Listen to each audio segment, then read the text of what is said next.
Hi there! This video is for you moms who can't get your kids out the door in the morning, who say goodbye to their kids after drop-off and just feel like taking a nap.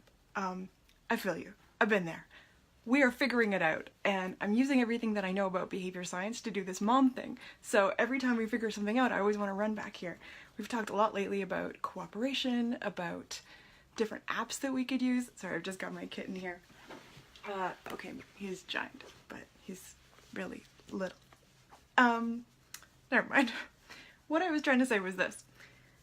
We've been talking about different tools that we can use in the morning, like an app or a schedule, but actually there's some other ways that you can get your morning to go really smoothly. So this is what we figured out. Okay, first of all, when you set a goal, you think of all the things you don't want first. That's just natural. I don't want my kids to fight as they go out the door. I don't want them to ask me for 8 other things. I don't want them to cry, just find things to be annoyed about. I would really like for them to just go. Just do those daily routines. Just do those simple things that we need to get out the door. So we start with the things that we don't want to see anymore. And then we move over to the things that we actually do want to see. And the more detailed that you get as you start to imagine, the easier it gets. So, for example, I really wanted my kids to get up from whatever they were doing and walk toward the door and put their shoes on, get a jacket, and put a backpack on. So use some visuals. But that little moment, that moment where they have to stop doing whatever it is they're doing, that was the hardest part. So I'm trying to teach you a few behavioral tricks because I know that you've got your own situation and your kids are different. So I'll use mine as an example and then help you figure out how to use those same techniques with your kids. So here's what you do.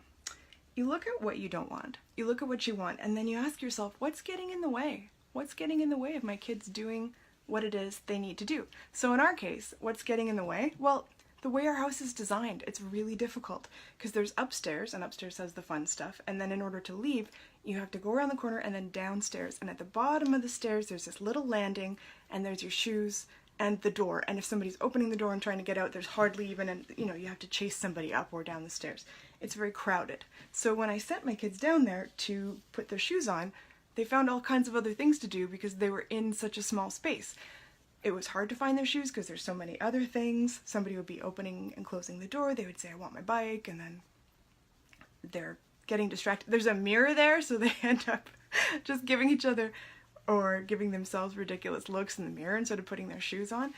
And I knew what wasn't working. I was giving them lots of reminders. I was giving them timers. I was trying to manage my own frustration and manage my husband's frustration, just help him keep calm because he's helping them get out the door as well. So what's the easiest thing to fix?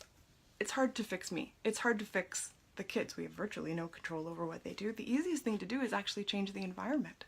So I had this vision, like what if I just gave them a different place to get ready so they weren't close to each other and they weren't distracting each other? Well, I asked them to do that and they didn't do it on their own. So I had to make it a little bit more exciting. Now, they're boys, so they like a lot of the superhero imagery, and I thought, okay, let's just make it a little bit more fun. So I grabbed their backpacks and I grabbed their shoes. I actually even gave them a choice of shoes. And one of them I set up at the top of the stairs, the other I set up at the bottom of the stairs. And if I just said to them, guys, it's time to go to school, and, should I keep playing Transformers or should I walk out the door? It wasn't that tempting to listen to what I had to say, but if I turn on the Rocky theme and I yell the word battle stations, for some reason that works. So this morning it was the Doctor Who theme. And the kids are ready. So I prime them and I say, okay, in 1 minute I'm going to say battle stations. What song do you want to hear? And they say, how about Doctor Who? Okay, great. And so now they're ready. They've sort of got one ear open, and I say, battle stations! And I turn on the music and they just book it. One of them goes right to the bottom of the stairs. One of them goes to the top of the stairs. They're not in each other's way. The only thing that's in front of them is the thing they have to do. They just have to put that backpack on, put that sweater on, put the shoes on, and we're done. There's no thinking involved, there's no decision making involved. And because I've already set it up for them, I'm not hovering and circling. So, holy smokes, just a simple change to the environment, like a silly song on my phone and like 30 seconds of setup beforehand, gives us a chance to start our day feeling like total rock stars. So, I know I've been a little bit all over the place, I'm just so excited about this. How about, in the comments, put the number one thing you wish your kid would stop doing in the morning as you're trying to get out the door. Then we'll talk about what your kid could do instead and how we can set up the environment to make that a lot easier. It's just behavior science, but sometimes it feels like rocket science because it's so powerful. Okay, I can't wait to talk to you about this. I hope you guys had a great morning, and if you didn't, I'm glad you watched this video and we can talk about making tomorrow better. Okay, bye.